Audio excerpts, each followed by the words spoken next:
it is very important to understand how um, the culture of an area and the landscape are connected to fully understand and to study the landscape of this area.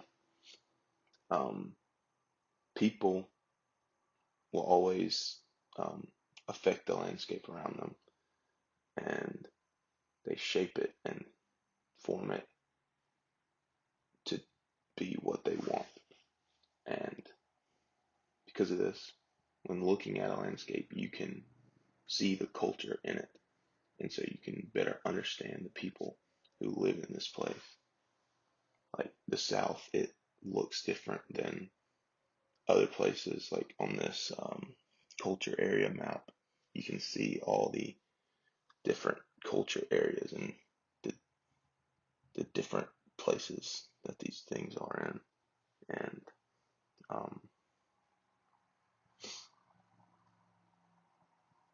also, uh, areas like in the different culture areas on this map, some places are starting to look more similar, mainly like in the cities. Like because of imitation, we see all these places and we copy because it's good to share and merge cultures and get ideas from others.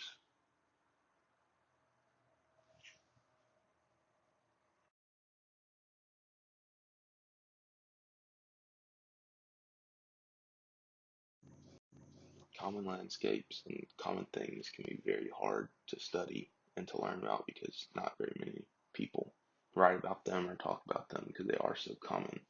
Things like gas station or a fast food restaurant, like in this picture. Like know probably so many places just in Mississippi that look almost identical to this area, and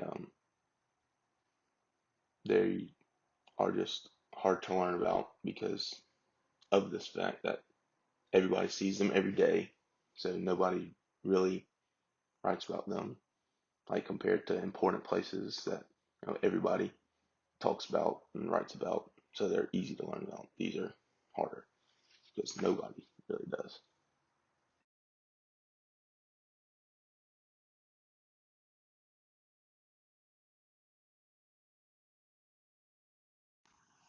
As time goes on, things change, times change, things get left behind, um, and some of these buildings, like things just lose their purpose, so they're not needed anymore.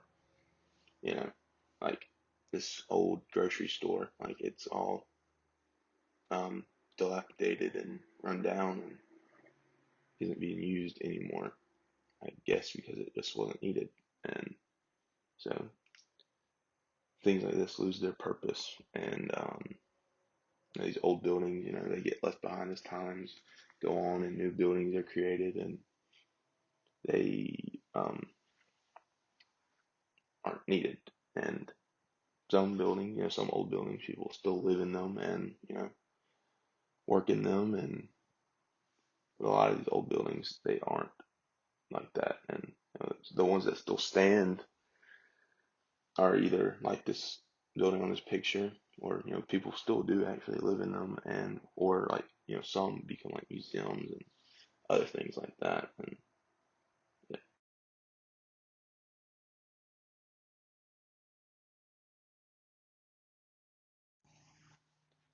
to be able to really understand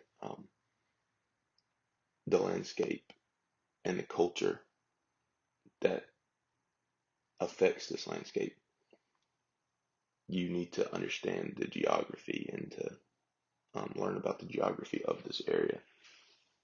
Um, for these connections between the culture and the landscape to truly make sense, it's good to understand the geography of an area and to understand why these things are the way they are, and to understand, how how the culture affects the landscape and how, like, why it was affected that way. Um, and it's good like in these areas and of like geographic areas. It's good to not only preserve these important buildings that are historical or have some important meaning, you know, but to also like um, preserve the area around it, the geographic area, because that is part of the landscape of it and the culture of it. And if you don't preserve that area around it, then you can't really understand the importance of the building.